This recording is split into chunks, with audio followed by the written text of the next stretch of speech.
So you guys probably thought that I was all done talking about Game Boy stuff, but since I didn't get to play as many games for my month of Game Boy as I wanted, I figured I would just make a fun little video showing my small but very cool boxed Game Boy game collection. So I'm just gonna kind of go through them, tell the funny stories about how I got some of them. I mean, they're not all funny, but they're interesting. I definitely got some good deals on these, years ago. But yeah, these are some things that are kind of hard to find nowadays. So I just figured I would show some of them off. And yeah, so let's get right into it. So the first little stack of games here is Donkey Kong 94, Mario Land, and Mario Land 2. The reason why I have these three all together is because I actually got them all on the same day, and these are some of the best condition boxed Game Boy games that I have. As you know, most of you probably know, these things are made of a really thin cardboard, and if you buy them from someone who didn't really take care of them, or kids had them, they sometimes will end up looking like this poor Link's Awakening box does. And I mean, this isn't even the worst, but I mean, you can see it has like some water damage and stuff on it. It's pretty beat up, but I'll get to that later because that one's kind of a horror story, honestly. But these three, I bought all on the same day.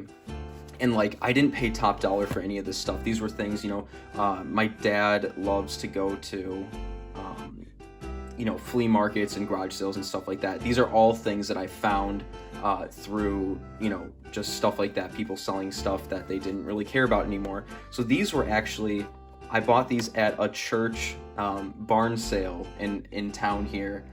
This was way back when I was in high school. I think it was my freshman year of high school. And we went, and there was a long line because there was always video game stuff at this sale because people just donate their old stuff. I'm just going to kind of open some of these up while I'm talking. But people, they donate their old games that they've probably had sitting in a closet for, years since they were new. And I mean, look at that. It's just like, it's got a little plastic case and everything, manual, but people would hold on to these things and then just give them away to this barn sale. So I knew that there was going to be stuff like video games and stuff there.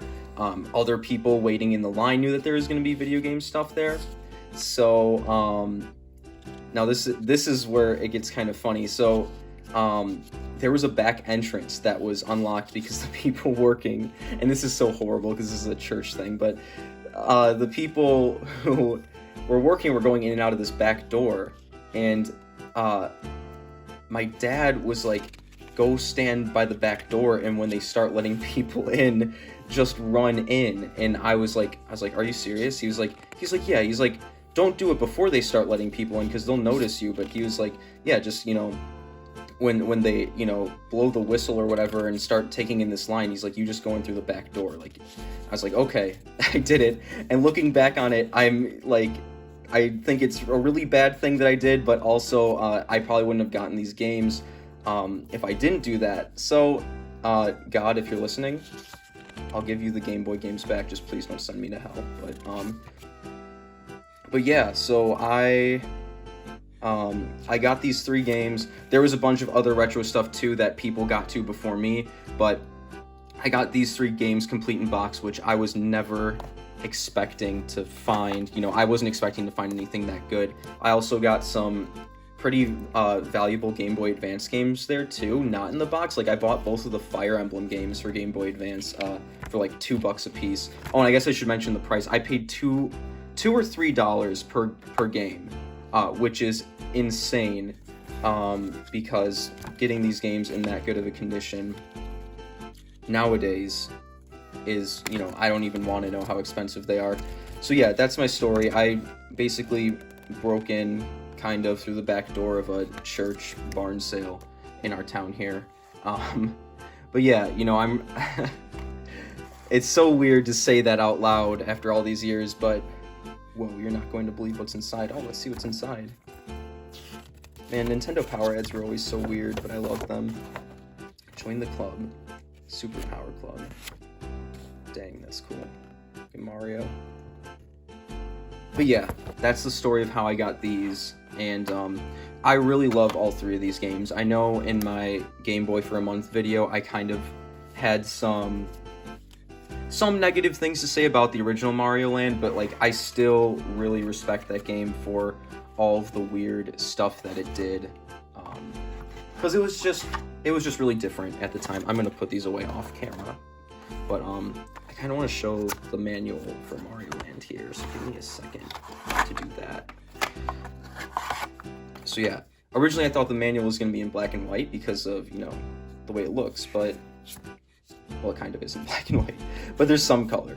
I like a lot of the illustrations in here, but there's one page that I really wanted to show. Yeah, the enemies, it's really cool. I always thought it was interesting how they showed, like, the point value for each of the enemies, like how many points you get for killing them. I mean, because that was just a thing in old games, was, you know, what's your, like, you know, what was your high score, but I don't know if anyone ever really thought of that when they played Mario games even then, but there's the main villain. Love that. I think there's a picture of Mario in the plane, yeah, right here, for those standout levels. But yeah, I thought this was really cool. I only ended up spending like $20 that day, and I got a lot of really good games.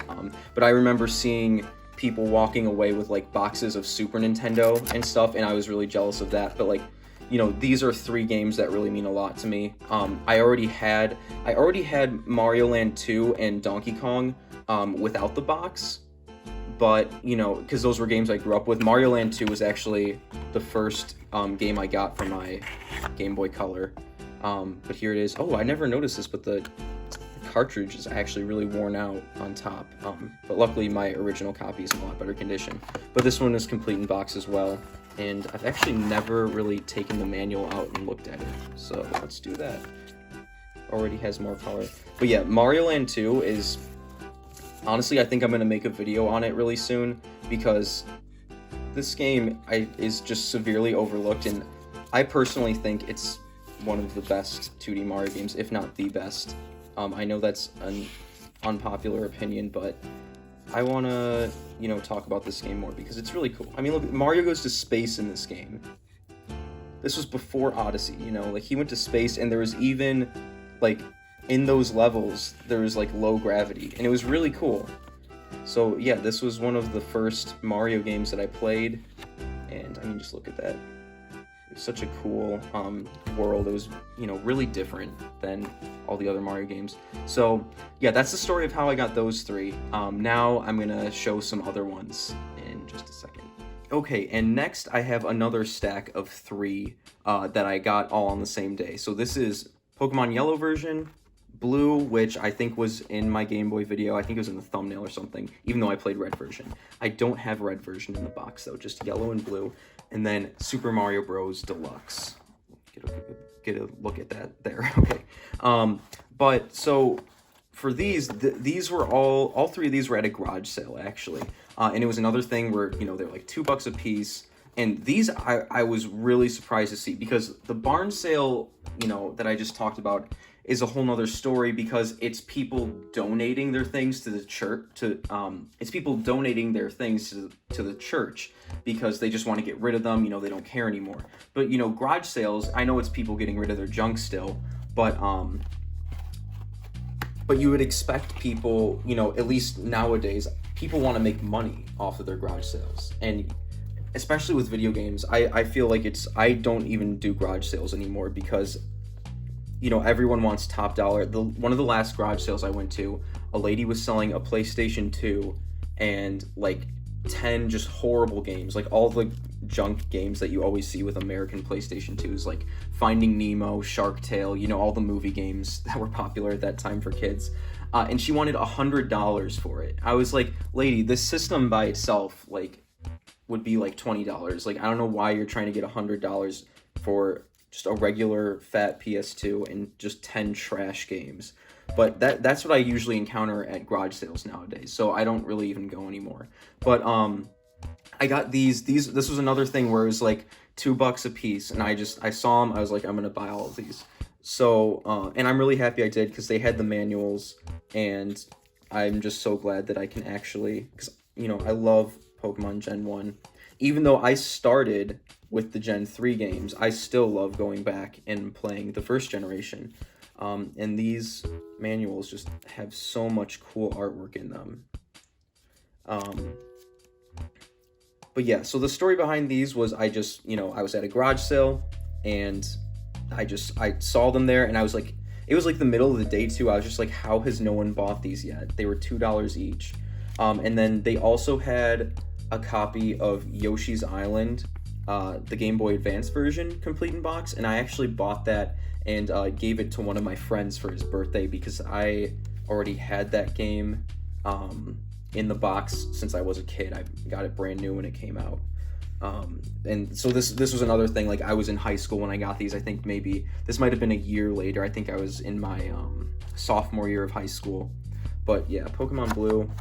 I know I pulled out the trainer's guide, as they call it, for this in that Game Boy video, but this one's a little bit more beat up, but it's got all the same things. I think all the illustrations might be the same too, but I'm not sure. Got Magikarp, the gym leaders. I don't know, it's just really cool. This was the one that someone had written in the Pokedex section, and I was like, what the heck, why would you do that? That's another thing, like, this, I talked about this in the video a little bit. They tried to draw Butterfree right here, but all these old game manuals, even into like the GameCube days, they had like a notes section in the back. Did anyone ever use those? I know when I was a really little kid, I wrote in one once. When I was a little kid, I had an obsession with Chain Chomps from Mario. For some reason, I just thought they were like the coolest enemy ever to be in a video game. So I got Mario Golf for the Wii, for the GameCube, and in the notes section in the back, I'll try to find it and put it in. But I wrote, there are chomps in this game. I'm pretty sure I wrote that in the notes section. I'm actually gonna go grab that and check really quick, but let me see. Let me see if that is. I swear I wrote that. Let's see, notes. Yep, there is there is chomps in the game. I needed to write that. Maybe like because I was really bad at this game.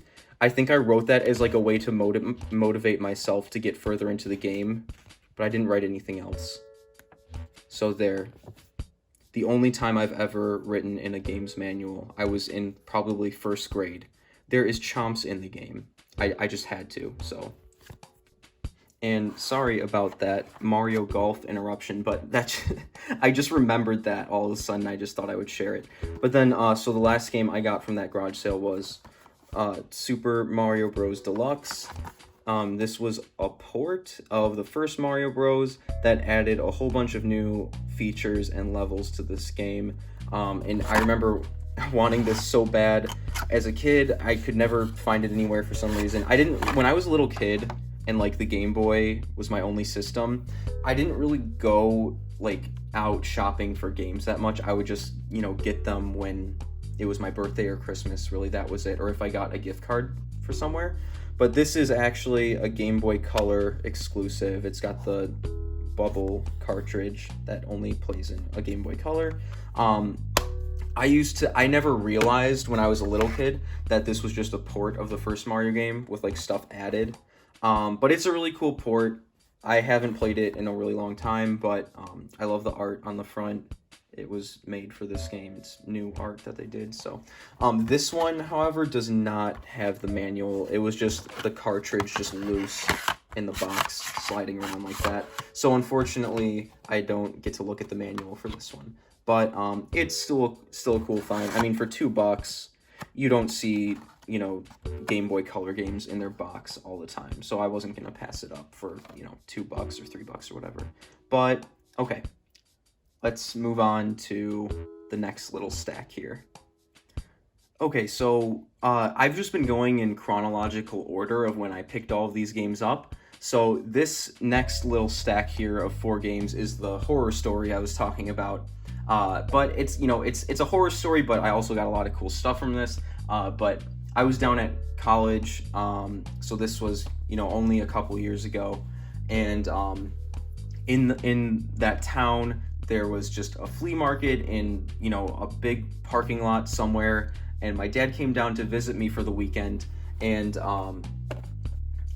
he heard about this flea market. He's like, hey, well, I think he came down on a Friday and I was in class or something, so he was like, I'm gonna go check out this flea market because, he likes to go for stuff that he likes, I don't know, fishing stuff and all that.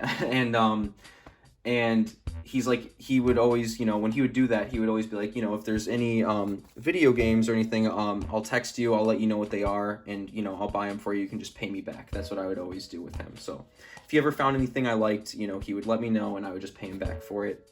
If it was a good deal, if they were asking top dollar, we would usually just be like, nah, that's okay.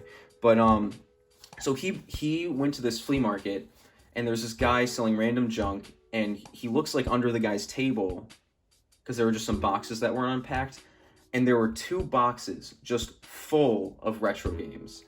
They had all this Game Boy Color stuff that you see here. There were GameCube games, there were Game Boy Advance games, and these were all in the box. There were a lot of loose cartridges, but the main thing that was in the box were Game Boy Color games like these, and they had a bunch of GameCube games, and the GameCube is one of, if not my favorite console of all time. So I already had a lot of the GameCube games that I wanted. I haven't really been collecting for the GameCube that much. I basically have all the games that I really want for it. But there were a few standout games that I still didn't have at the time, that were actually in that box. Like Twilight Princess was in that box. That's a really hard to find GameCube game. And Eternal Darkness, that horror game made by Nintendo. I think it was just, wasn't it a first-party game by Nintendo? I don't know. But those were 2 of the GameCube games that were in that box. And my dad sent me a picture, and I saw those 2 games sitting on top, and I was like, how much does he want? And the guy was like, he wanted $50 for, like, both boxes of stuff. There's also the strategy guide for the Oracle games. Was in there too, along with some other strategy guides, I think. So it's just a box full of, late 90s, early 2000s video game stuff. And the guy was like, $50, you can have both of the boxes. And I was just like, oh my god. So I was like, yes, please buy it. I'll pay you back in full. Just get it before someone else picks it up. So, I was really excited. So I got these games, and, digging through the box, I didn't even, in the picture, I don't even think I saw any of these Game Boy games. I just saw the GameCube stuff. So he picked it up, and when I got back from classes, I was digging through it, and I found all of these, and I was super excited because I had played Link's Awakening before, but I played it on the 3DS. I bought the Virtual Console release. So this is DX. It's, the Game Boy Color version of the game. The game's not in there right now because I was going to play it for a video, but then I never got around to actually playing it. But it has the manual and everything. So I was really excited. The box is really beat up. It was probably just sitting in the guy's basement or garage or attic for, 20 years. But it's got, the great Link's Awakening artwork. I really like the art style. But yeah, screenshots from the game and notes. Let's see, did anyone write in here?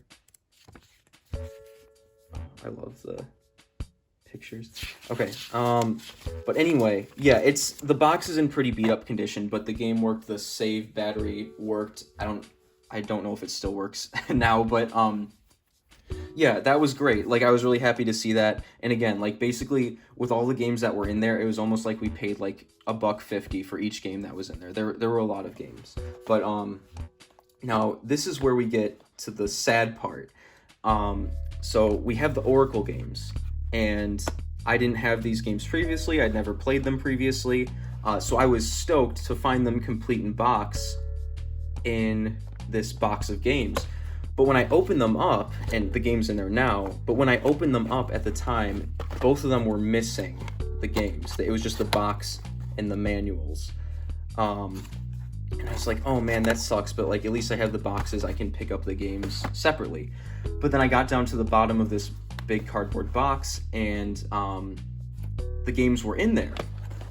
But the sad part is, as you'll see in a second, the game is actually crushed. It's bent. You can see like a stress, not fracture, but like the plastic got turned a different color from the pressure that was on it, like it had been run over by a car or something. And I was just like, at first I was like, huh, like is this bent or is it my imagination? So, you know, I put it, so this is Oracle of Seasons. I put it in the Game Boy. Well, of course it's not going to start up. But I put it in the Game Boy, and I don't want to damage my system with this because this cartridge is bent. But basically, you go to start a new file, and the game freezes. So I was really sad about that, that the cartridge was in such bad condition, and actually the other one had the same thing happen to it. Let's see. You can see, you can't really tell as much, but there are some little, like, see the, like, the white marks? That's from extreme pressure being on this cartridge, like, and it damaged the plastic. So other than that, I mean, the label and stuff on both of these games, they're in really good condition, aside from them being crushed. I seriously want to know how that even happened, but it happened, you know? So the games themselves are damaged.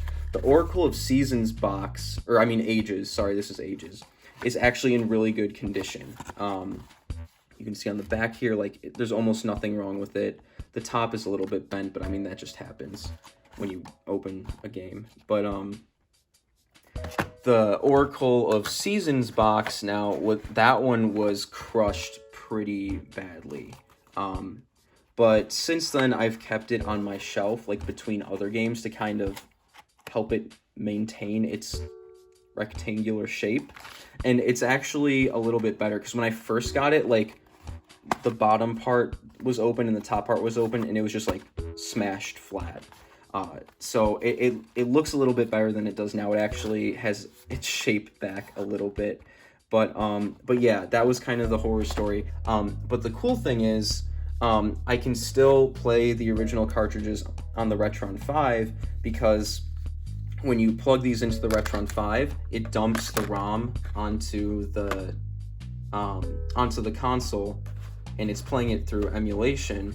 So I can still get that feeling of playing the original cartridge, but, you know, unfortunately, it's going to be unreliable to play it on original hardware. But the Retron 5 is really cool for games with dead save batteries, because, you know, it dumps the ROM and you can save to the console itself, not to the cartridge. And then you can write the save back to the cartridge. But, you know, this isn't a Retron 5 video, so. And then the last cool thing that was in that box was Pokemon Silver. This box is in, like, near perfect condition, especially for something that was probably, you know, just sitting in a garage, you know, could have gotten water damage like the Link's Awakening did. But this is in really, really nice condition.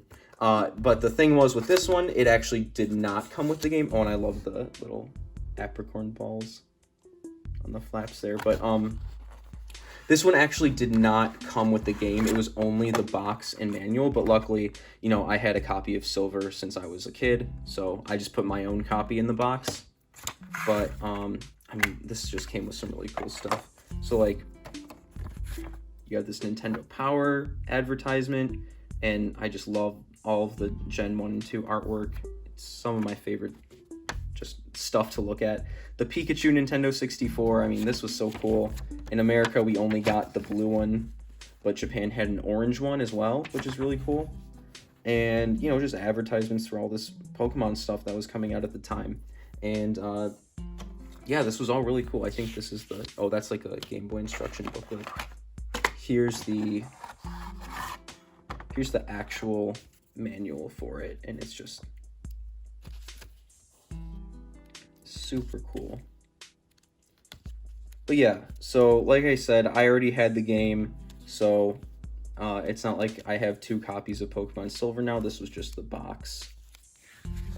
Right. Yes, I love I love Pokeball variations. I mean, those are just so cool. But yeah, I love the Gen 2 Pokemon games. I wanted to get to them in my Game Boy for a month video, but you know, they're a bit lengthier games to get through, and it was getting towards the end of the month, and I just wanted to start, you know, putting the video together, and I was still writing the script and stuff, so I didn't get to them. I might give Gen 2 its own video someday, just because, I mean, there's a lot to talk about in these games, but, you know, just know that I love Pokemon Generation 2. I think Gen 2 might be my favorite generation of Pokemon. So that's what I found in that in that box. Some good stuff and some bad stuff. I still like with the condition that these two games were in, these boxes at least, I was really happy to see that Pokemon Silver and Oracle of Ages were in such good condition. I don't know what this guy did with his boxes though. Like, why do they all have like water? I hope that's water, man. Oh no. Now I've got myself all freaked out. I hope that's just water. Okay, next game. The last couple games that I have here are actually two that I got when I was studying abroad in Japan back in 2018. So I got both of these at the same shop, and the coolest part is, again, I paid like almost nothing for them. So these are the Dragon Quest Monsters games. Over here they were called Dragon Warrior Monsters, but you know, times have changed and now we have the Dragon Quest name too. But these games, I paid $1 for this game, and this one still has the price sticker on it. I paid basically 250 yen, which means, you know, it was like $2.50, give or take, depending on conversion rates. But these games, I really like these games a lot.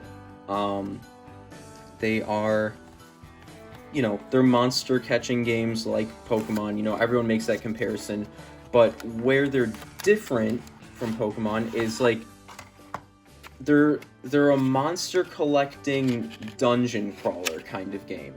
I don't want to say like Mystery Dungeon, because it's not that type of gameplay. The battle system is like a turn-based Dragon Quest game, but just you're controlling the monsters instead of, you know, like human characters. But it's really cool. There's fusion and stuff, like in, you know, the Shin Megami Tensei games. You can fuse monsters together. Well, it's not fusion in this game. You're breeding them, and you know, an egg will hatch or something. But these are really good games for the Game Boy Color. I think that if you are in the mood for a more, you know, nostalgic, you know, just 8-bit RPG, these are really good ones, you know, even to emulate. These are great games to play with the with fast forward on, just to kind of, because I wouldn't say you need to grind a lot in them, but grinding is encouraged because, yeah, that's what I'll say. Grinding is encouraged in these games. But I mean, I just love the manual. I love that Akira Toriyama artwork. I mean, just some cute logos here for stuff that's in the game. It's just so good. There's a really cool illustration at the beginning of the. So this is like the hub of the game. You're in this giant tree, which is such a cool setting, especially for a Game Boy game. And you plays this guy Terry. He's actually if I'm not wrong, he's a kid. He's the kid version of a character from Dragon Quest VI, which was remade. It was originally a Super Famicom game, but it was remade for the DS. So we got that version here in the West. But he's a kid version of Terry from that game, which is really cool because it sounds like we're going to be getting a kid version of Eric from Dragon Quest XI for whatever the next Dragon Quest Monsters game will be. So I'm really looking forward to that because I like the Dragon Quest Monsters games a lot. So this is the first one here. Oh, I saw some slimes.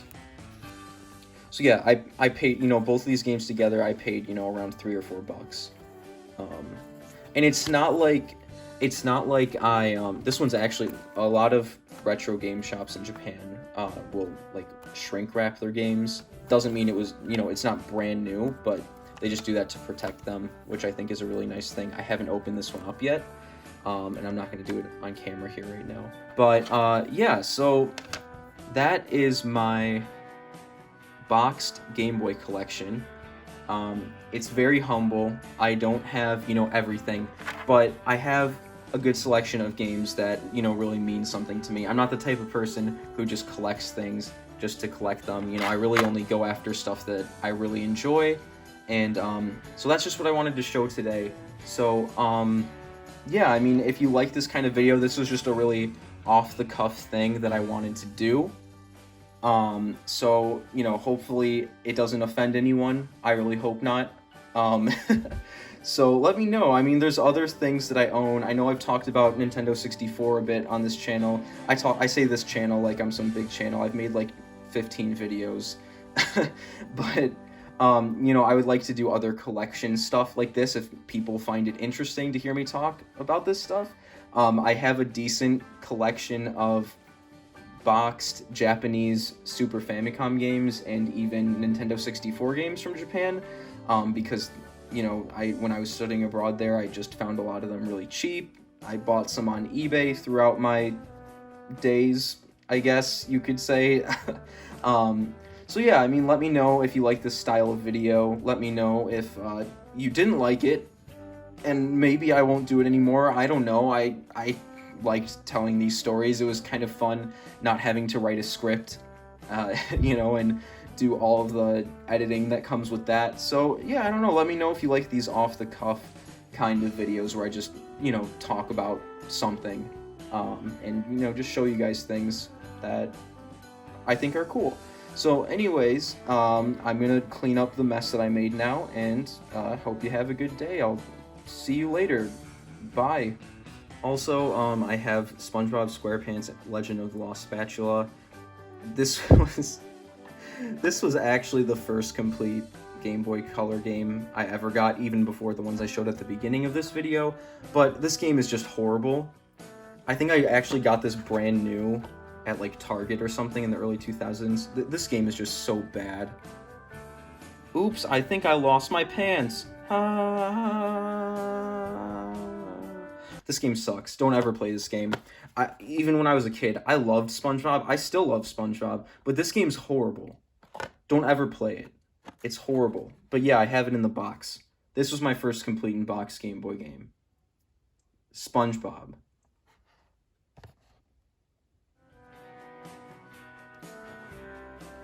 This game's horrible. Don't ever play this game. I was questioning. I didn't even want to put this part in the video, but I was just like, you know what? I'm talking about my complete in-box Game Boy collection. Here it is. SpongeBob SquarePants Legend of the Lost Spatula.